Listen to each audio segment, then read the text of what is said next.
Hoje a gente vai falar sobre desastres na logística. Desastres logísticos. Eu tô tentando fazer um trocadilho com isso, mas eu acho que eu não vou chegar em lugar nenhum, Baroni.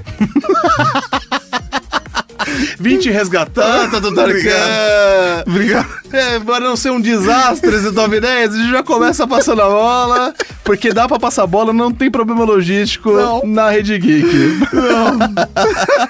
Gente, logística é uma coisa quase mitológica pra maioria das pessoas. É surreal, é intangível, mas ela afeta tudo no mundo globalizado, conectado, internetizado. Supply chain, esse nome fresco da logística, esse nome chique. É um nome global. É a cadeia de suprimentos, como as coisas se movem pra chegar até você, pra fazer um serviço, para as coisas correrem, pra ter comida no mercado pra você comprar e por aí vai. Não é só porque você compra online, porque quando você vai no mercado, a cadeia de suprimento tá lá também. Quando você vai no shopping, também. Quando você vai no mercadinho da esquina comprar uma lata de seleta, o supply chain está lá. Tá lá. Não só tá lá, como tá lá na lata também. A embalagem dos produtos, o processo todo do produto chegar até você, tudo, de embalagem, o que você pode imaginar. Todas as fases faz parte do processo de logística. Sim. E como a gente tá vivendo num mundo cada vez mais conectado, a logística envolve cada vez mais o mundo inteiro para as coisas se mexerem e acontecerem. Então, qualquer tipo de problema em qualquer lugar do mundo pode dar um problemaço pro resto do planeta. Exatamente. Um terremoto na Conchinchina faz o preço da carne. Conchinchina é coisa de velho. Sim. É o Old Month aqui na Rede Geek, que é o mês velho, gente. Exatamente. Desculpa aí, gente. Mas é o efeito borboleta. É o efeito borboleta, isso. Se uma brabuleta... E não é o filme do Ashton Kutcher. Não é. Se uma brabuleta bate forte na Conchinchina, no caso do Baroni, às vezes o supply chain pode ficar frágil, a não ser, agora eu vou fazer uma amarração aqui, a não ser que você tenha os maravilhosos serviços dos nossos queridos amigos da Accenture, que tem uma incrível equipe de supply chain. Os caras são especialistas demais. Garoto! Accenture, que é líder global, que manja tudo de tecnologia, manja tudo de strategy, de consulting, de supply chain, de interactive operations e todas essas palavras chiques, porque eles são chique pra dedéu. Os caras manjam demais, estão no mundo inteiro, nas maiores empresas do mundo, lidando com as tecnologias topo de linha que impactam praticamente o mundo inteiro. Do presente e do futuro, em mais de 120 países. E é isso, a consultoria da Accenture é justamente para isso. É para olhar para todas essas questões que são super complexas, ainda mais para essas grandes empresas globalizadas, né? Identificar esses pontos críticos para não dar merda, basicamente. E se você é uma pessoa que gosta de resolver problemas, que gosta de ter ideias, talvez o seu perfil seja trabalhar numa empresa maravilhosa como a Accenture, que precisa de pessoas como você. Dá uma olhada, segue o perfil deles lá. Accenture Brasil tem Instagram, tem no LinkedIn, fica ligado, porque volta e meia eles estão buscando pessoas que curtem conteúdos como o que a gente faz aqui na Rede Geek. Exatamente. Então é por isso que a gente tá aqui tudo conectado. E olha só, Tato, você viu que saiu a nova edição da revista digital da Accenture, a Unboxing? Verdade! Pra quem não sabe, a Accenture tem uma revista digital chamada Unboxing e saiu a 4ª edição, número 4. Isso aí, nessa edição agora a gente tem várias ideias pra abraçar as mudanças trazidas pela tecnologia e criar um futuro, né? A Accenture é essa empresa focada no futuro, fazer o melhor futuro possível para todos. E aí, nessa edição, você pode ler uma matéria, por exemplo, sobre a próxima disrupção do supply chain e como as corporações têm que fazer um upgrade em suas cadeias de valor para se antecipar a problemas inimagináveis. Então, se você curte mercado, curte tecnologia, tá aí uma fonte de informação riquíssima, porque são as maiores mentes do mercado que estão trazendo as informações que são colocadas na Unboxing. Para facilitar, vamos deixar o link aqui embaixo no post também. Isso aí, vai lá, dá um clique, dá uma lida para fazer um unboxing do futuro. Cara, pensa só nessa parada. Os melhores especialistas no mundo sobre o assunto, se orientando como evitar, mesmo que diante de um desastre natural ou de um desastre humano, que a rede de suprimentos seja afetada. Porque isso gera um impacto global. A gente tá num momento da nossa história que é literalmente isso. A gente não pode ter falhas de logísticas muito grandes, porque isso impacta absurdamente. A gente pode deixar um país com fome, a gente pode deixar... Putz, pode prejudicar seriamente as pessoas. Como tudo tá cada vez mais junto, falhas são cada vez mais catastróficas. E é isso que a gente usou pra classificar esses problemas, esses erros aqui no Top 10, né? A gente usou como base o tamanho do caos que um desastre ou um ser humaninho Seres humanos são perigosos. na cadeia de suprimentos global. Então, antes que a gente descarrile todo esse top 10, ele tá pra começar. Faça a sua lista e comece o top 10. Começa agora o Top 10. Top 10! Todas as semanas com os melhores, com os maiores, São as menores. com as piores, com as mais bizarras. Curiosidades! Curiosidades com Tato Tarkan e Professor Mauri. Então segura a cadeira, porque vai começar! Vai começar! Vai começar! 10. Na 10ª colocação, o naufrágio de um navio holandês em 1647. Cara, isso é a lenda do tesouro perdido holandês. Deve ter uma lenda do tesouro perdido, a versão Holanda. Deve ter. Deve ter. E aí eles perguntavam tudo em holandês pra achar o tesouro perdido, tá? Isso é uma referência a músicas cantadas erradas, o link tá aqui no post pra você. Fica muito mais fácil. Mas vamos lá pro que aconteceu com o navio holandês. Tem a ver, alguma coisa a ver com a companhia holandesa, com a companhia oriental, as companhias... Tem as companhias dessa, né? Tem uma holandesa no meio. Tem a né? Companhia Holandesa das Índias Orientais. Isso! Tá em um livro mega clássico sobre piratas e tudo mais. E se você joga Assassin's Creed, você já viu também a Companhia das Índias Orientais. É verdade, é isso aí. Eu conheci no Assassin's Creed, aí depois eu busquei na Wikipédia, e aí depois, por último, fui ler um livro clássico de piratas, que eu me esqueci o nome agora. Putz, eu esqueci o nome do livro. É um baita clássico de pirata. É, tem a ver, Tato, mas é 25 de março de 1647. Então a gente tá falando de 5 anos antes da Companhia das Índias se estabelecer na cidade do Cabo. A Ilha do Tesouro. Lembrei o nome do livro. Ah, sim, a Ilha do Tesouro, classicão do Stevenson. Sim. É, ele é Stevenson, o cara que escreveu O Médico e o Monstro. Ah, olha só, olha só. Desculpa te interromper só porque eu lembrei o nome do livro. Tranquilamente. É importante, gente. Leiam esse livro é muito legal, muito divertido. Muito legal. E assim, ali, esse navio, que ele chamava New Holland, algo assim, porque é holandês e eu não vou conseguir pronunciar. Gente, vamos lá, a gente abraça aqui. É o New Harlem, é Ok. o novo Harlem. Ele afundou nas águas rasas de Table Bay, uma baía ali próxima do Cabo da Boa Esperança. Ok. Ninguém morreu, que já era uma grande vantagem em 1647, quando aconteceu o naufrágio. Lucro. Demais. Mas, grande... Isso no Cabo da Boa Esperança já se chamava Cabo da Boa Esperança. Boa Esperança, É isso aí, né? Lembrando o histórico, né? Eles deram mais sorte ainda, Tato, porque boa parte da carga foi salva também. Então, quase não foi preju pro dono daquele navio. Sabe quem teve prejuízo? Quem? A Holanda. Por quê? Porque este navio era o principal navio que fazia o trânsito entre Ásia e Holanda, levando especiarias, pimentas, tecidos e porcelanas. Então, ferrou o mercado holandês inteiro, porque o maior navio que fazia esse trajeto afundou. Eles não perderam a mercadoria. Eles perderam um navio. Que transportava a mercadoria. Então, o problema, na verdade, é que eles teriam que fazer um novo navio. É. Eles teriam que substituir o maior navio mercante que fazia essa travessia Ásia Holanda. até a Europa, no caso, né? E aí a Holanda ficou naquela situação de, tem tal coisa? Tem, mas acabou. Tem, mas tá no Cabo da Boa Esperança. Tem que buscar, né? Tem que buscar lá. E é interessante porque esse incidente fez toda a logística de circulação da mercadoria mudar naquela época. Então, depois do naufrágio, que daí os 58 tripulantes foram levados de volta à Holanda por outros navios da frota ali, né, que fazia as rotas comerciais. O pessoal tava passando, pedindo um cara com carona uma ali. peruca branca, que ele, como todo mundo se vestia no século XVII, e ele ficava fazendo um joinha na praia, bem no Cabo da Boa Esperança, era assim. E aí, o que rolou? 58 pessoas foram levadas tava de volta dando carona, com a peruca branca, mas 62 pessoas, ou seja, mais da metade dos tripulantes que não morreram no negócio, foram deixados pra trás pra cuidar da carga, porque levou 1 ano pra eles conseguirem andar navios com tamanho suficiente pra carregar a carga que sobreviveu. Nossa. E tirar do Cabo da Boa Esperança. Caramba. Então, basicamente, 62 holandeses moraram na África do Sul por 1 ano pra cuidar de mercadoria resgatada de um naufrágio.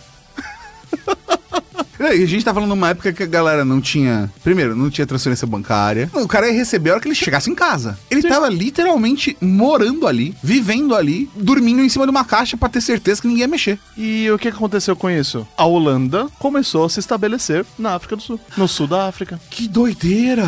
E isso começou a mudar toda a relação de rotas comerciais de Inglaterra, de França e da própria Holanda, porque tudo passava por lá. E criaram um centro de distribuição lá no Cabo da Boa Esperança, na região. Basicamente, virou um depósito da Amazon em 1647. Que louco! Pois é, cara. Por isso tá na 10ª colocação. Tá na Porque 10ª colocação porque não deu ruim. Não deu ruim, exatamente. É um desastre da logística que, na verdade, deu ruim, porque pra alguém que queria uma louça chinesa no século XVII vai ter que esperar. Porém, mudou o mundo. Exatamente, mas mudou completamente o mundo. 9. Na 9ª colocação, a Grande Nevasca de 1888. Pulamos aí 2 séculos. A gente também pulou de continente. Agora estamos falando dos Estados Unidos. E a gente tá falando de um momento, de um ano, no caso, em que todos os Estados Unidos ficou completamente coberto de neve. Os Estados Unidos inteiro? É assim, a Grande Nevasca, né, como ficou conhecida, é um marco sobre o quanto a neve pode atrapalhar e muito a logística de entrega. No caso que eu tô falando aqui, a rede ferroviária. A malha ferroviária nos Estados Unidos era importantíssima nessa Ainda época, é, né? hoje em dia, né? É óbvio que Que é o tamanho do país, né? Exatamente. É um país literalmente continental. Ele cruza o Oceano Pacífico pro Atlântico. Pois é. Né? Então, a solução da malha ferroviária foi como os americanos conseguiram fazer com que as coisas chegassem de um lado pro outro. Pra ter gente no país inteiro, Pra ter né? gente num país inteiro. É exatamente isso, cara. Então, basicamente, a gente tinha uma malha ferroviária que distribuía, né, fazia essa distribuição dos bens e consumos dentro do país, e era basicamente assim que chegava alimento, chegava qualquer coisa pra qualquer canto dos Estados Unidos. Só que, no recorde histórico, Nova Jersey, Nova York, Massachusetts, Connecticut tiveram camadas de neve que atingiram até 1,27 m de espessura. 1,27 m de neve. E ventos que chegaram a 72 km por hora. Você não pode abrir o braço num cenário desse. Não, você sai voando. Você sai voando, nem como. No meio da neve. Exatamente. Assim, a neve... Você sai rolando, Na verdade, Tato, acho que não, porque se a neve já tá 1,20 m, já tá batendo aqui assim no seu umbigo... Você só bate a testa na neve. Não vai te carregar, pelo tipo menos. João Bobo, lembra daquele brinquedo na infância? Sim.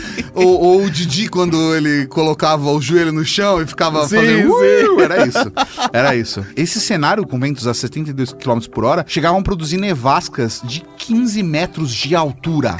Caraca. E a temperatura chegou aos 15 graus negativos. Meu Deus do céu. Então, por conta disso, o sistema ferroviário foi encerrado e as pessoas ficaram completamente confinadas em suas casas por 1 semana. Nossa. E aí, obviamente, a malha ferroviária parada fez com que os produtos que passavam por essas regiões deixaram de ser entregues, assim como essas regiões não tinham como ser abastecida. E ninguém conseguia se mexer, Não tinha basicamente. como. Caraca, Você velho. abria a sua porta e tinha uma parede de gelo. E era isso. Cara, e imagina que nessa época quase todo alimento era extremamente perecível, né? Exato. Mas Imagina essa... quanta comida estragou por causa da nevasca. Na verdade não, porque era só você cavar um buraco na porta e colocar e virou a geladeira. O mundo lá fora virou uma Um geladeira. grande freezer, né? Virou um grande freezer.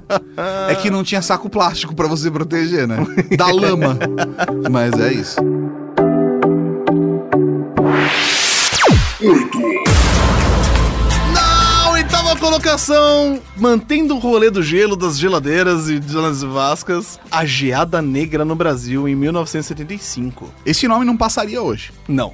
Mas vamos considerar aqui que a gente tá falando de 1975, um outro momento histórico, e esse é o nome que é conhecido o evento aqui no Brasil. Mas eu não sabia, não conheço o evento. Pois é, foi 18 de julho de 75, Tato. Nós não estávamos vivos ainda, talvez Não. por isso seja difícil de Por 20 de ter anos uma não relação tava aí vivo. com a pela data, né? Caramba, você nasceu em 95, rapaz? Não. Mas foi uma coisa que marcou muito uma geração inteira brasileira, né? Sim. Porque na madrugada desse dia 18 de julho de 75, uma geada absurda atingiu o Paraná e queimou quase todas as plantações da época. Tipo, destruiu fazendas inteiras e o sustento de muita gente, que bateu uma mega geada de madrugada. E, tipo, sei lá, o café, que era o que mais se produzia em 75 no Paraná, Sim. foi dizimado. Caramba. Então pensa no desespero de quem dependia de plantação de café pra viver. Porque, na verdade, todas as plantações, elas são o resultado de um investimento. Você investe comprando semente, muda, o que quer que seja ali. Você investe cuidando das plantas ao longo tempo de absurdo. E aí, com a colheita e a venda, é que você vai ter o retorno financeiro. Se você investiu essa porrada de dinheiro e aí tem uma geada e todas as plantas morrem, ferrou. E veja bem, na época, na década de 60 ali mais ou menos, 50% da produção nacional de café era feita no Paraná. Nossa! Pensa na porrada pro Brasil e pro mundo, consequentemente, porque o Brasil já era é um dos maiores exportado. exportadores de café do mundo. Exatamente. Até hoje ainda. Até hoje. É. Então imagina a porrada. E aqui eu vou levantar uma curiosidade curiosa, porque a nossa outra roteirista, Lilian, a família dela mudou, né? A família dela por parte de pai mudou do Paraná pra São Paulo nessa época, porque perdeu-se tudo, no desespero, colocou todo mundo em cima do caminhão, os sacos de arroz e feijão que tinha ali Abandonou na a fazenda e foi tentar a vida em São Paulo, porque era o que sobrou, porque acabou ali, sabe? Congelou tudo, já era, não dá. Muita gente fez isso, né? Saiu da parte rural do Paraná pra tentar a vida em grandes centros, fazendo outra coisa, porque dali não tinha escapatória, não tinha como se reerguer. Foram 300 mil hectares dizimados. Nossa! E aí esse nome, né? Esse nome que não passaria hoje, a geada negra, vem da cor que a folha do café fica.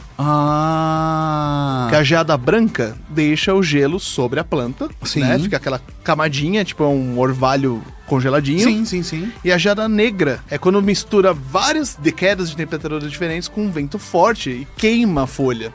E é por isso que estraga demais a coisa e é irrecuperável, porque é um gelo tão gelado, uma combinação muito azarada, que queima a planta morre. Caramba! E o Paraná teve os dois tipos de geada aquela noite. Teve a geada branca, que é normal nas regiões mais frias, e essa geada negra. A temperatura chegou a menos 3,5 no abrigo e menos 9 na relva, queimando os pés de café, assim, tipo, do topo da primeira folha até a raiz. Acabou. Os danos foram imensos, né? Óbvio. Econômicos, sociais. O país ficou sem abastecimento de café em muitos lugares. 50% do café do Brasil acabou. Então, além da falta de abastecimento, você imagina quanto passou a custar um café. Deve ter aumentado mais do que nesses últimos 4 anos, tá? Deve ter.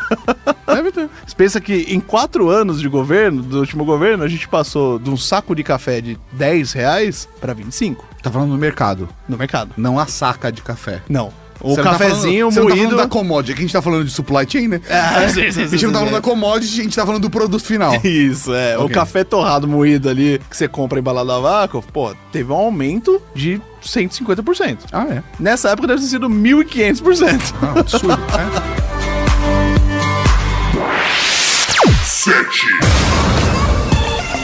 Na sétima colocação, vamos falar de sismo na Cidade do México em 1985. Esse eu já tava vivo. Você nasceu, a terra tremeu.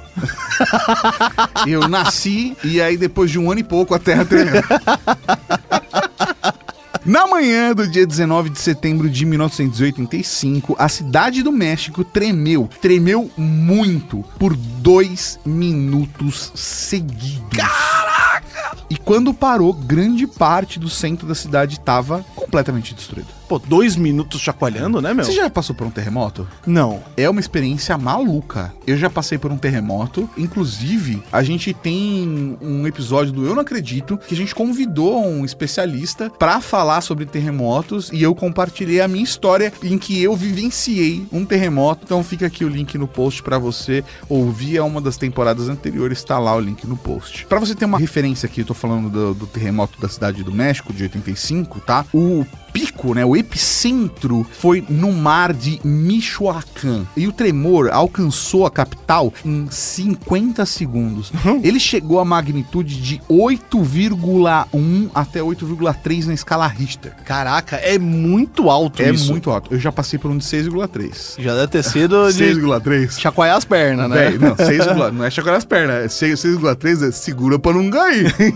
Isso que eu não vai. Tem que ouvir o episódio. Eu não vou ficar contando a minha história aqui, não. Mas a parada é a seguinte: o sismo deixou um rastro de destruição. Foram 412 edifícios que desmoronaram. 3.124 foram seriamente danificados. O número de mortos, que no caso até hoje é estimado, foram de 10 mil pessoas. Mas tem especialistas que dizem que pode ter chegado até a 40 mil. Nossa senhora. E aí dá, obviamente, pra você imaginar o caos na logística, no abastecimento de alimentos e suprimentos, porque tudo entrou em colapso. Calcula-se que esse terremoto tenha gerado um dano de 4 bilhões de dólares. Em 85. Em 85. Nossa senhora.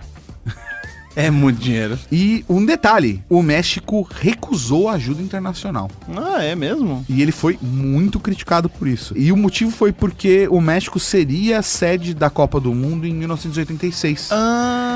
No ano seguinte, né? Então, o governo mexicano temia que a FIFA cancelasse o evento. Mas a Copa aconteceu no ano seguinte. Mas é esquisito, né? A FIFA ia cancelar o evento porque eles não aceitaram ajuda? Não, porque eles aceitaram. Ah, se eles aceitassem ajuda... Eles tinham medo de aceitar e a FIFA cancelar. É. Mas não faz mais sentido a FIFA cancelar se eles não aceitassem, porque não ia dar tempo de reconstruir a cidade do México pra fazer a Copa? Sabe? Eu não entendi esse raciocínio aí. Também não sei.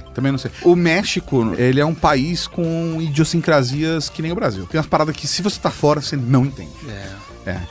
E, cara, é uma parada que impactou o país inteiro. Pois é. Impactou o mundo, né? 6. Sexta colocação, a greve dos caminhoneiros no Brasil em 2018. Todo mundo que tá ouvindo tava vivo. É verdade. A chance de você não tá vivo ainda é só se você tá sentado no carrinho enquanto seu pai tá ouvindo o podcast. Você tá ouvindo por tabela, mas não tá entendendo nada. Isso, não tá entendendo nada. Você tá brincando com o Mobile enquanto você tá ouvindo esse podcast. Querendo Peppa Pig, mas tá ouvindo eu e o Tato. O próprio dedão. Não julgo. Não. É divertido. Sim. Faz parte da experiência do desenvolvimento, parabéns pra você. Mas nós, adultos agora, ou jovens adultos, ou adolescentes, a gente viveu a greve de caminhoneiros eu ia falar dos anos 18. 10. Mas sim, né, 2018. Foram só 10 dias e o Brasil despirocou. É verdade. A gente não tá fazendo um olhar histórico, mas um olhar de quem vivenciou o processo. Porque eu me lembro não só das notícias e tudo mais, mas eu me lembro de ir até o mercado e ver as gôndolas, as ilhas... vazias. E ver o mercado com tudo vazio, cara. E não só mercado, mas também postos de gasolina com filas imensas, todo mundo querendo abastecer antes que acabasse o combustível, né? E aí a gente entende a diferença dos Estados Unidos pro Brasil, por exemplo, quando a gente falou da nevasca e da rede ferroviária. No Brasil, se investiu muito em rodovias. Sim. Então, caminhões são fundamentais para a cadeia de suprimentos funcionar no Brasil. Sim. Muito mais do que trens, muito mais que aviões. Então, essa greve dos caminhoneiros paralisou fornecimento de combustível, alimento, insumo médico. Foi quase chegar na beira do colapso pro Brasil inteiro em 10 dias. Essa crise toda começou, se não me engano, por conta do aumento do preço do combustível. Exatamente. Né? Teve um aumento grande, assim, tipo, sei lá, 50% num período curto. Foi mais de 50% nos 12 meses antes dessa greve, né? Você acumula ali, tipo, mais da metade. E é diesel, né? Então, é complicado pro caminhoneiro, né? Você tá aumentando o custo dele trabalhar sem aumentar o que ele ganha. Aí eles aumentaram mais e falaram, vamos parar o Brasil pra eles arrumarem isso pra gente. O que eles queriam era uma tabela fixa pro valor de frete. Porque também é aquela competição. Você consegue até ver isso, sei lá, no History Channel, Discovery Channel. Hoje em dia, a competição... Ou no Carga Pesada. Ou no Carga Pesada, a competição de fretes, né? Que acaba levando usando quem cobra menos, né? E Sim. chega mais rápido. É uma loucura. Ser caminhoneiro é difícil pra caramba. Se você assistiu Carga Pesada, você sabe disso. É uma cilada, Bino. É uma cilada, Bino. É uma cilada, Bino. Mesmo sem a cilada, é difícil pra caramba ser caminhoneiro. É muito difícil. É muito difícil, cara. E tem toda uma questão, acho que até da maneira como a precificação dos combustíveis foi alterada durante o governo Temer, né? Sim. A associação com o dólar foi feita no governo Temer de uma forma que alterou, mesmo para um país que, em teoria, é autossuficiente de combustível, né? Tanto combustível fóssil quanto os alternativos, no caso, o Brasil acabou adotando uma métrica como se a gente comprasse combustível de fora. É uma idiosincrasia absurda nossa, só pra fazer... Que continua até hoje, tá? O preju, no fim das contas, foi muito grande. Porque quando os caminhoneiros bloquearam as rodovias e tudo começou a acabar, o preju diário no setor de comércio foi de 1 bilhão e 800 mil reais. Vamos arredondar 1 bilhão por dia. Vamos deixar 1 milhão de lado, vai. 1% aí, vai. 1% não, né? Menos. Gente, humanas. Cara, assim, arredondar pra 1 bilhão. 1 bilhão por dia. Foram 10 bilhões. Né? De prejuízo. Caramba, velho. Que absurdo. E te falar que tem coisa pior aí na nossa história recente, tá? Tudo que esse prejuízo aí, por exemplo, esse dano, né? Que a greve, que eu acredito que foi justificada, talvez não executada da melhor maneira. Sim. É que a Confederação Nacional do Comércio de Bens, Serviços e Turismo, CNC, ela tá projetando que essas manifestações antidemocráticas agora aqui do fim de 2022, começo de 2023, tenham causado ainda mais prejuízo. Porque manifestante fechou a estrada, caminhão não passava, ambulância não passava, né? Não era só gente na porta do quartel, mas gente realmente atrapalhando a cadeia de suprimentos de um país.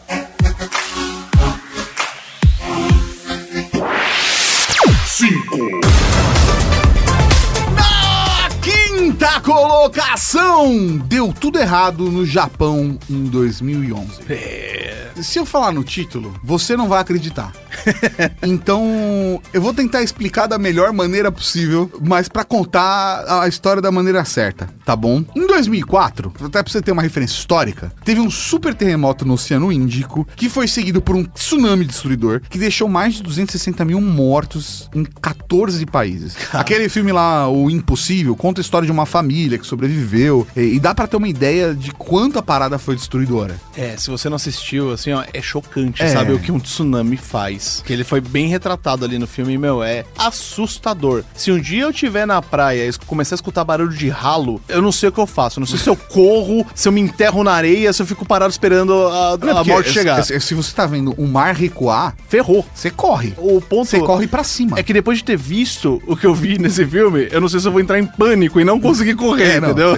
Você corre, você só corre. Mas aí, eu vou falar de 2011, tá? 2011. 7 anos depois. Que foi quando a fúria atingiu o Japão, tá? A natureza quis ferrar com o Japão de tudo quanto é jeito, porque dessa vez não foram 2, mas 3 atos. O primeiro foi um terremoto tão intenso quanto o do Oceano Índico, mas dessa vez foi no Pacífico. O terremoto causou um tsunami devastador que foi varrendo tudo no litoral. Japonês. E por fim, a fúria do mar provocou um acidente nuclear na usina de Fukushima, a 260 quilômetros ao norte de Tóquio. Então a gente tá falando de um terremoto com tsunami, mais tsunami, mais Chernobyl, exatamente, mais Fukushima, no caso. Meu Deus do céu. Foram mais de 18 mil pessoas mortas pelo tsunami. E o acidente em Fukushima forçou a retirada de 160 mil pessoas que moravam nas imediações da usina. Foi a maior catástrofe enfrentada pelo Japão desde as bombas atômicas lançadas sobre Hiroshima e Nagasaki em 1945. Então, nem precisa falar o quanto o abastecimento de tudo quanto é tipo de suprimento foi prejudicado. E, obviamente, além dessas regiões não terem acesso a todos os suprimentos globais por conta de tudo isso, o próprio Japão, né? O país inteiro teve dificuldade e os produtos do Japão que eram exportados deixaram de ser prioridade porque o Japão precisava cuidar do Japão. Se reconstruir. Exatamente. E aí virou um desafio de logística, na verdade, se preocupar para abastecer a população com alimento, água, medicação, combustível, focar no básico. Pois é. Focar no básico. Não precisa se preocupar com o luxo, gente. Vamos fazer o básico pra que todo mundo tenha o mínimo pro país continuar andando. E é uma parada maluca. A gente tá falando de 228 bilhões de dólares Nossa em perdas senhora. econômicas. Caiu o castelo de cartas. É isso, cara. 3 acidentes, um seguido do outro. Pois Você é, não tem como cara. controlar um terremoto. Não dá. É um terremoto que causa um tsunami que causa um acidente numa usina nuclear. Ferrou, cara. O pense globalmente, atue localmente e foi pros cavalos. É, não tem como. 4, Na quarta colocação, a Guerra Fria. Parece óbvio, né? É uma guerras influenciam muito. sim. E a Guerra Fria, que, é a guerra ideológica, né? Estados Unidos e Rússia, todo mundo estudou isso na escola. Sim. Durou um tempão. É, quase 40 anos plus aí, De né? 47 até 91, sabe? Causou embargo econômico pra tudo quanto é lado. Tem embargo econômico da Guerra Fria que tá rolando até hoje, gente. Pois é, teve país que deixou de existir, que voltou a existir, que mudou fronteira, mudou a economia, mudou o povo. Cuba quase começou a Terceira Guerra Mundial por causa de embargo, sabe? É verdade. É verdade. A crise dos mísseis cubanos, Teve uma boa marchinha de carnaval, admito. Não é verdade, né? Quero ver Cuba lançar. Quero ver Cuba lançar. Mas a parada é que isso impactou demais no mundo inteiro. E olha, esses embargos eram, jogo pesado, tá? Entre as duas potências, Estados Unidos e Rússia, um de cada lado, né? União Soviética, no caso. Que, boa parte dos carros que circulam por Havana, capital de Cuba, até hoje, são das décadas de 50, 70. Até hoje. Por conta disso. Os Estados Unidos ferraram Cuba porque eles eram aliados da União Soviética. Exatamente. E então a gente tá falando de um processo que impactou o supply chain não só nos Estados Unidos e na União Soviética, mas em seus aliados. Então, por exemplo, isso fez com que a China mudasse suas políticas e todo o processo histórico da China de aí em diante para chegar até a China que a gente conhece hoje. E a gente tem todas as colônias do leste asiático que foram impactadas por conta disso. Basicamente, o que a Guerra Fria fez foi mudar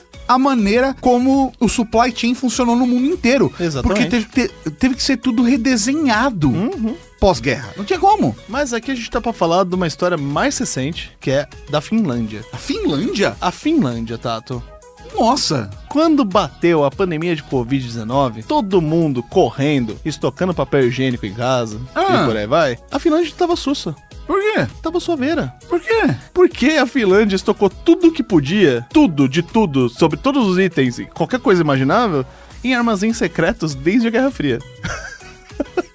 Você tá me zoando. Não, porque vamos voltar no tempo, vamos pra uma linha de história, Tato. A Rússia compartilha com a Finlândia uma fronteira de 1.300 quilômetros. Ok. E a Rússia ocupou a Finlândia em 1939. Sim. Então, os finlandeses não gostam muito da Rússia.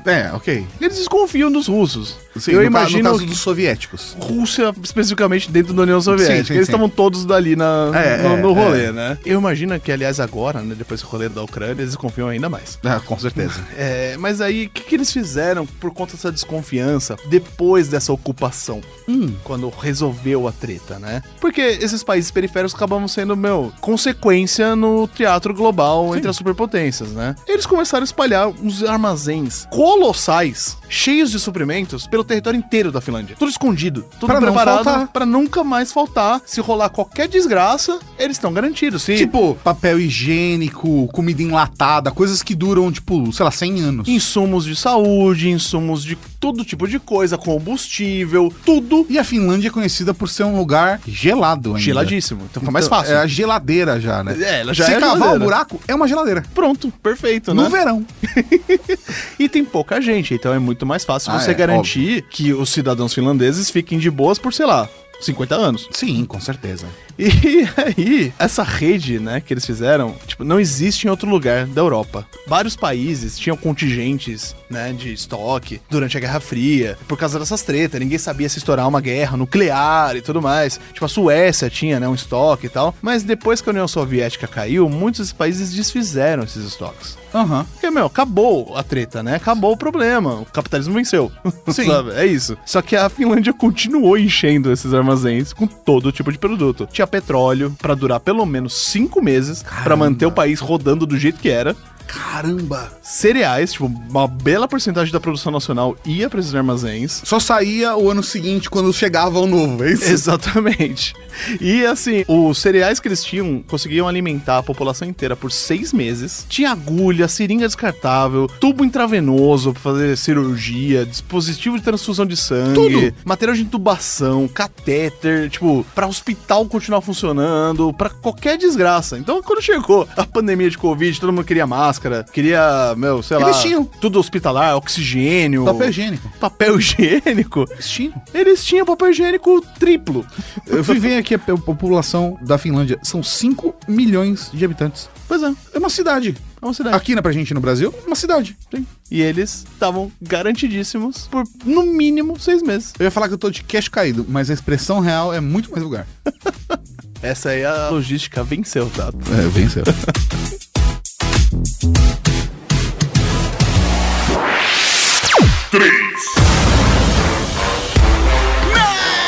Terceira colocação, a Segunda Guerra Mundial. É, grandes momentos transformadores da humanidade, né? Assim, muita gente acha que a Primeira Guerra Mundial e a Segunda Guerra Mundial foram fundamentais para o desenvolvimento técnico, científico, para ampliação de malhas ferroviárias, para o desenvolvimento da logística. Talvez o que você não saiba é que a guerra mais prejudicou do que ajudou no que diz respeito à economia. E a Segunda Guerra Mundial ainda é uma guerra que desperta o pior dos seres humanos, né? Por diversos fatores. Não é só a ascensão do poder, mas tem toda a questão do fascismo. É. Então é mega tenso. Mas, vamos lá. A Segunda Guerra Mundial causou a morte de 45 milhões de pessoas e deixou 35 milhões de pessoas feridas. A maior quantidade de vítimas foi registrada na União Soviética, com 20 milhões de mortos. Fora o assassinato dos mais de 6 milhões de judeus, que é um dos crimes mais atrozes da humanidade.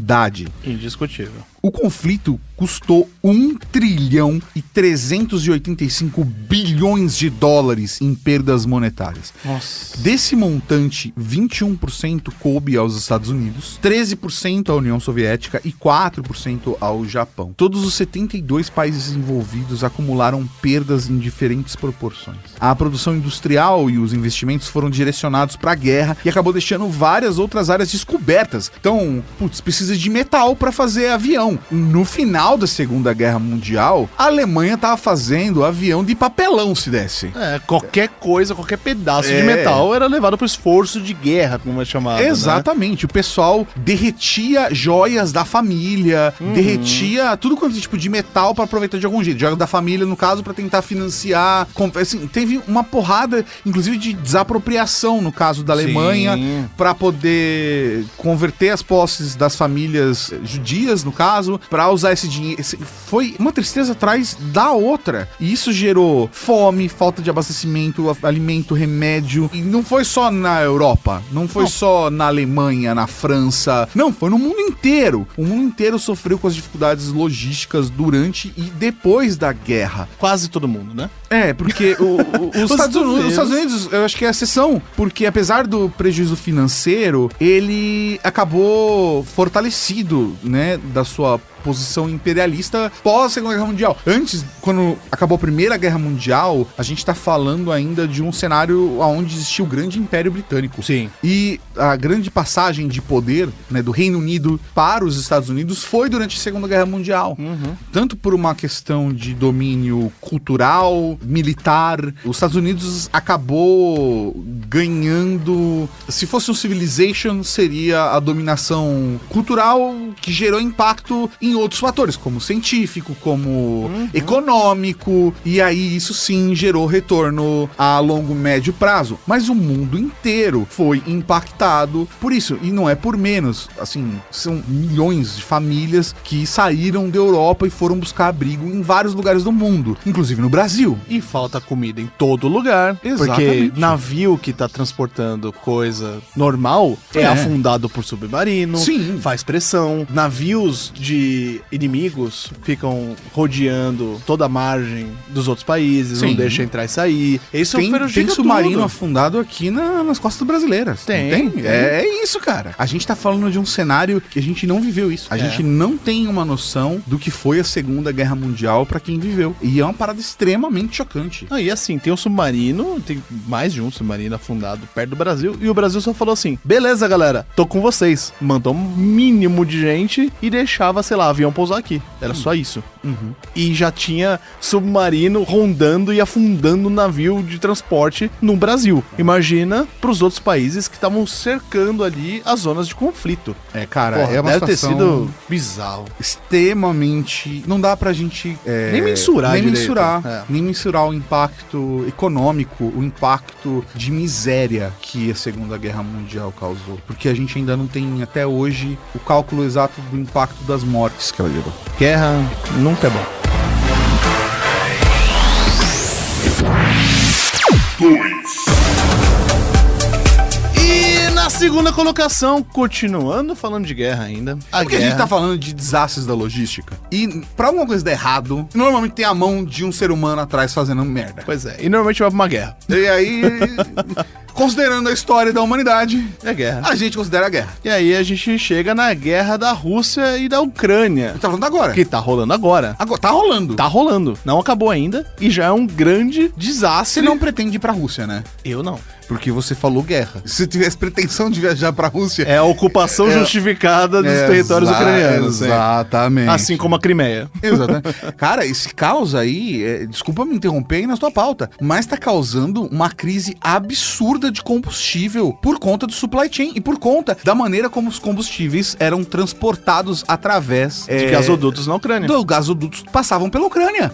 E é o motivo pelo qual o Putin invadiu a Ucrânia. Veja bem. Exatamente. Que loucura! E não só nisso, né, Tato? Essa guerra, esse conflito, tá afetando muito o agro brasileiro. Olha só. É, porque assim, a Rússia é um grande produtor de nutrientes essenciais em fertilizantes, Olha. como potássio e fosfato. Eles exportam esse insumo em grande escala da Rússia, que é Sim. gigante. E aí, quando corta esse tipo de coisa, seja por esforço de guerra ou por sanções econômicas que grandes blocos econômicos fazem à Rússia em repúdio ao ataque à Ucrânia, Aham. cortou o envio desses insumos químicos para todo mundo, inclusive o Brasil. Então, tipo, é crise global do mercado de fertilizantes. Acabou. Fudeu. Que doideira. E não é só o Brasil que tá passando aperto, não, mas lógico assim, que não, lógico que o não. Brasil é, em grande parte, agro. É óbvio. Pro cenário econômico, o Brasil é agro. É, A Globo já falava, o agro é pop.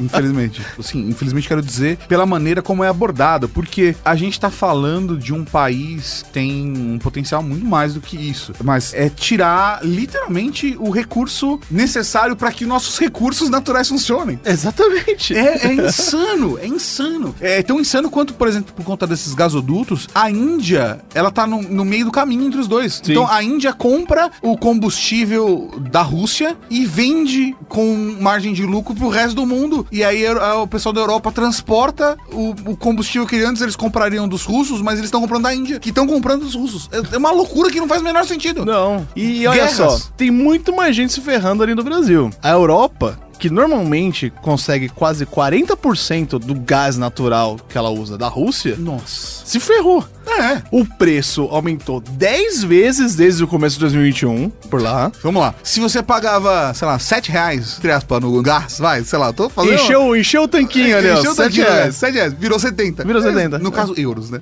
Nossa, é pior ainda. E, assim, a Ucrânia, ela fornece mais de 90% do neon que os Estados Unidos importam. Nossa. Que é um gás usado pra fabricar lasers, processo de fabricação de chips. Sim. Então, tipo, Vale do Silício, fudeu. Caramba. A Rússia, por outro lado, ela fornece 35% do paládio que os Estados Unidos consomem, que é um metal raríssimo que é usado em supercondutores. Então, a gente teve uma crise em supply chain de supercondutores e microchips por conta da Covid-19 em 2020. Sim. E agora tá começando uma nova por causa da Rússia invadindo a tá Ucrânia. dando... É isso aí. Então você não vai ter um Nossa. PlayStation 5. É, exato. se você tá preocupado com isso, mas ok, E além de tudo isso, Tato, a Rússia e a Ucrânia juntas são responsáveis por quase 30% do mercado mundial de milho e de trigo. Que é uma parada que alimenta praticamente É o a mundo inteiro. base de alimento do mundo, praticamente, milho e trigo. E 30% vem de lá. Então, vai faltar pra cacete e vai ficar muito caro. Nossa, cara, que absurdo. Fora, óbvio, né? A gente tá falando aqui focado na cadeia de suprimentos, pensando nessa questão de logística, porque é a proposta desse top 10, mas é óbvio, a gente tem que considerar a morte de milhares de pessoas que já foram contabilizadas dos dois lados, que a gente quer, é óbvio, que a guerra acabe o quanto antes. Tem que acabar. Peraí que antes da gente falar qual foi o maior desastre logístico da humanidade, a gente tem que fazer umas menções honrosas. Óbvio. E começando pela menção honrosa mais fresca na memória da maioria da galera. Que muita gente acho que achava que tava na primeira colocação. E que, aliás, ainda, gente, ó, não acabou. Não. Veja bem. É a pandemia de Covid de 2019. Na verdade, Covid-19, porque a pandemia não foi só 2019. É né? verdade. Tá até agora. Eu me confundi. Surgiu uma nova variante agora. Perdão, é porque eu tive Covid longa. Eu tô com problemas mentais, de verdade, gente. Problemas de memória, assim, absurdos. Sério, isso é sério. Eu tive uma inflamação no cérebro por conta de Covid. Tato, meu cabelo... Isso que eu tava com 4 doses de vacina. Pois é, cara. Meu cabelo ficou mais crespo depois que eu peguei a Covid. Que loucura. Eu não consegui entender isso até agora. Não, assim, gente, a crise no supply chain impactou de containers, insumos para produção de móvel, de embalagem, máscaras, insumos que a gente precisava por conta da segurança durante a própria pandemia. Assim, impactou tudo. Tudo tinha estoque baixo, tudo faltava em algum lugar do mundo. Exatamente. E aí ficava fazendo rodízio do que faltava em cada lugar. Sem falar, tipo, sei lá, que nada conseguia ser produzido. Nada conseguiu avançar. Porque você não consegue juntar as pessoas e montar uma linha de produção se as pessoas não podem ficar juntas. Pois é. E assim, a gente teve assim um grande exemplo de avanço tecnológico revolucionário de logística com a distribuição de vacinas na velocidade que foi feito. Exatamente, seguindo todos os protocolos. Foi surreal. Surreal. Mas, ao mesmo tempo, é muito mais danoso o resultado da pandemia de Covid-19 do que qualquer outra coisa. Porque, segundo o Datafolha, por exemplo, até o começo de 2022, 83% das micro e pequenas empresas e indústrias de São Paulo ainda tinham dificuldade para conseguir os insumos e seguir fabricando coisa. Caramba. 2022 ainda tava dando ruim. E eu aposto que até hoje ainda tem gente que tá com dificuldade. Muita gente, com certeza. Muita micro e pequena empresa não existe mais por causa da pandemia. É, óbvio. Empresas que dependem de importação. Nossa, sim. Ainda estão com dificuldade. E é natural. É natural. Uma outra menção aí desonrosa, que a gente já citou, mas eu acho que vale reforçar, são as manifestações antidemocráticas do Brasil, né? O pessoal ficou insatisfeito com o resultado das eleições. Na verdade, assim,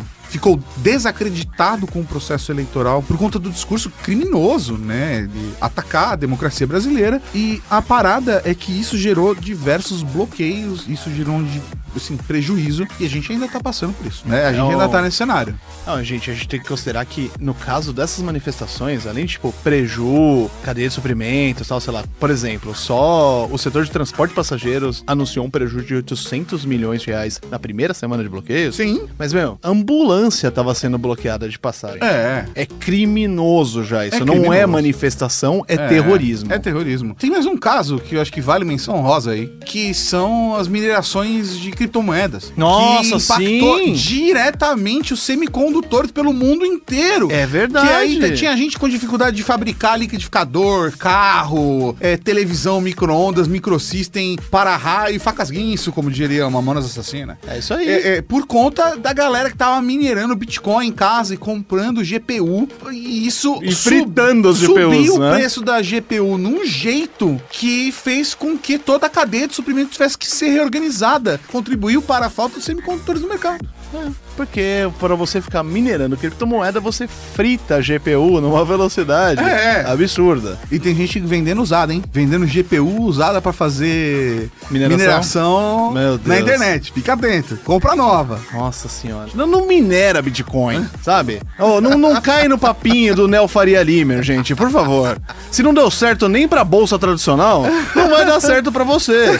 Usa a GPU, vai jogar jogo bonito, com a GPU boa. Pega lá a sua RTX, o 18 Red Dead mil. Redemption 2. Não precisa de uma GPU tão boa. Vai jogar Red Dead Redemption 2, nem precisa gastar, sei lá, 4 pau numa placa, uma de 1.200 vai fazer você jogar direitinho. Isso. E você vai ser muito mais feliz, Isso tá? aí. E o planeta vai ser mais feliz. Exatamente. Você não vai ter que passar por um frio de -8 e um calor de 47 por causa do crescimento global, tá? Todo mundo agradece, não minere Bitcoin.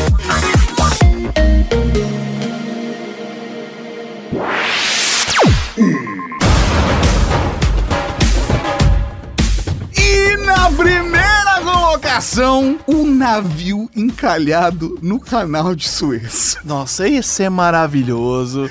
Esse é maravilhoso pra mim, assim, Tato. A gente foi afundando e agora a gente tá emergindo.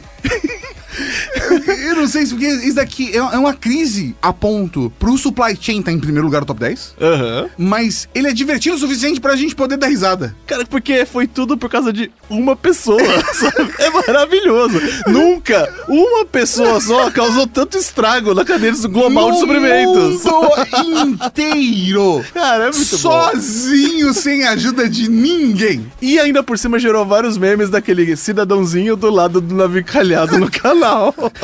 Ai, olha lá, no dia 23 de março de 2021, o navio Ever Given, que é operado pela empresa de logística Evergreen, encalhou no canal de Suez. A embarcação tinha 400 metros de comprimento. Um senhor navio, né? Exatamente. O equivalente a 4 campos de futebol. Meu Deus do céu. E 59 metros de largura. A gente tá falando de um navio uma embarcação que é maior que a Torre Eiffel.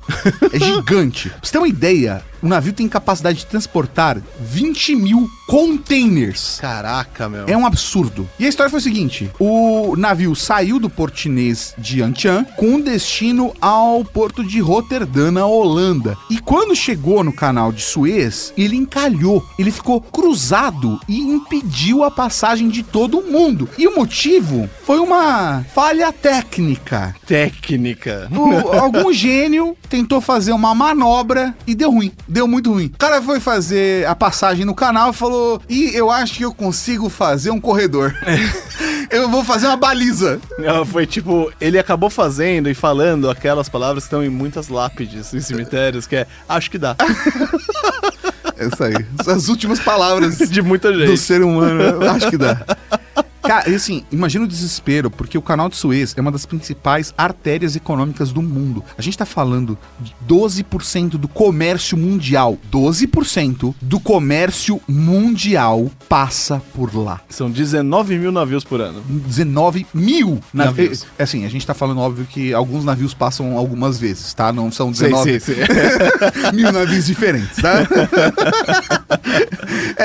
O pessoal do canal tentou de tudo pra desencalhar o gigante, tá? 1 dia, 2 dias, 3. A fila de navios foi aumentando. Tinha navio com grão, tinha navio com cimento, tinha navio com gado. Imagina a loucura. Gente, imagina você pegar um ônibus no Réveillon pra ir pra praia. Sabe? No dia 31, pegar um ônibus pra ir pra praia. É isso, cara. Tinha de tudo. Tinha de tudo. A fila de navios tinha 400 navios. Em 6 dias. Em 6 dias. Era um absurdo. E no dia de caos, tá? Quem conseguiu sair da fila retomou a rota do século XVI. Ou seja, deu a volta pelo Cabo da Boa Esperança. Que tava lá no 10º lugar. Isso adicionou mais de uma semana às viagens e resultou num gasto muito maior de combustível para as empresas de transporte. Ou seja, no melhor cenário, quem tava fazendo esse transporte de bens de consumo demorou uma semana a mais. Nossa, meu. E ainda gastou muito mais combustível. É por isso que aumentou o petróleo na época, né? É, porque imagina que era só cruzar uma faixinha. Então, não dava, a pessoa dava ré com o navio e dava a volta toda. E dava a volta num continente. É tipo errar a entrada no centro de São Paulo. É isso aí. Você errou a rua, você vai ter que dar a volta em 8 quarteirões. Pelo menos. Pelo menos. É você tá na marginal e você devia estar na faixa da esquerda e você tá na central. Nossa, cara. É você. Quem já dirigiu em São Paulo sabe a desgraça que é isso. Exatamente. É você tá ali na zona do Porto do Rio de Janeiro e sem querer entrar na linha amarela em direção ao aeroporto. Ai, não caraca, tem volta. Não tem volta. Não tem volta. Você vai até o Galeão, Quer você queira ou não. É isso aí. Vai ver o Maracanã. Vai passear. Agora você vai passear, amigão. É isso. Você entrou na ponte Rio-Niterói. Não tem como. Você agora vai você até Niterói. Você entrou na balsa pra ir pra São Sebastião. Não dá mais pra você voltar. Não. Não tem como, cara. Não tem como. Então a gente tá falando de uma crise que impactou no combustível, que impactou nos bens de consumo. Ah, mas tem avião pra transportar as coisas. Sim, só que avião vale a pena só pra transportar bens pequenos. Pois é. E leves. Sim. Porque aí você paga menos pra transportar. Ninguém vai começar A levar gado no avião. levar gado no avião. Isso é coisa que você vê só no filme de Indiana Jones, gente. Pois é. Não é o tipo de coisa que se faz no mundo real. O preço do petróleo na época subiu 6% no mundo. No mundo. Por conta de um cara que fez uma baliza do jeito errado. E ele deve ter assim, ó, João, quer apostar quanto que eu viro esse barco de lado e passo? Vou dar um zerinho. Eu vou passar na lateral. Vou dar um cavalo de pau com esse barco, quer ver? E sabe o que é mais incrível disso tudo, Nossa. Tato? Sabe como é que o barco desencalhou? Como? Teve lua cheia e a maré subiu. Nossa. Aí os rebocadores conseguiram tirar E não foi só o isso, bicho, não. meu. Não foi isso, não. Os caras tiveram que usar dragas pra mover 30 mil metros cúbicos de sedimento Nossa, em coisa volta. pra caramba, meu. E a ajuda da lua cheia. Nossa. Pra subir a maré. Eu amo isso, que tipo, eles estavam lá esperando, aí É. finalmente, de repente fez aquele tan, tan, tan. A noite vai ter lua cheia, Exatamente. tudo pode acontecer. Exatamente. E aí o navio saiu. Exatamente, cara. Os rebocadores conseguiram puxar a parte traseira do Ever Given, tá? Cerca de 120 metros, canal adentro. E aí isso criou o que os operadores chamaram de uma alavanca enorme de 400 metros. E a partir daí foi possível levantar a parte frontal do navio, que estava presa na argila na outra margem. O prejuízo estimado foi de 50 bilhões de dólares por dia. Por uma pessoa. Nossa! Imagina se ele pagasse a indenização, né? Esse cara certamente foi promovido a cliente. Esse cara foi promovido a cliente. Esse cara foi promovido a cliente na hora. Hashtag desempreguei. Exatamente. Não tem como, cara. Meu, Imagina a dor de cabeça do cara que tá lá e conseguiu encalhar um navio. Não tem como. Mesmo que ele fez sem querer. Digamos que a pessoa fez completamente sem querer. Com certeza foi sem querer, Você né? com sono, É. cansado. Erro humano acontece, gente, É, erro não. humano. Mas é o tipo de coisa que... Como você vai explicar em casa? Como é que você vai explicar isso pro seu chefe? Eu acho que você não consegue explicar nem pra você mesmo, Não dá. sabe? Que deve ser aquela coisa, o navio começou a dar aquela encalhada, aqueles barulhos do metal retorcendo, É, não. aí um olha pro outro assim, tipo, fudeu. O que você faz? Você senta e chora. É, você vai... Ih! Cara, que bizarro. Uma pessoa... O programa já era pra ter acabado. A gente continua aqui. Gente, É uma pessoa causou um prejuízo de 300 bilhões de dólares. Sozinha. Naquela época, o que você comprou no AliExpress levou uma semana mais pra chegar por causa desse cara. Não foi por causa da Alfândega em Curitiba, foi Não. por causa do canal de Suez. Exatamente.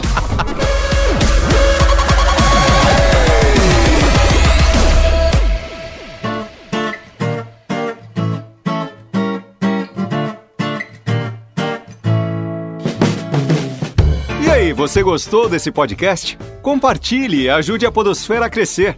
Ah, e não vai esquecer também de contribuir enviando a sua sugestão de pauta ou comentário em áudio pelo WhatsApp 11 98765 6950. E é importante dizer o seu nome e de onde está falando.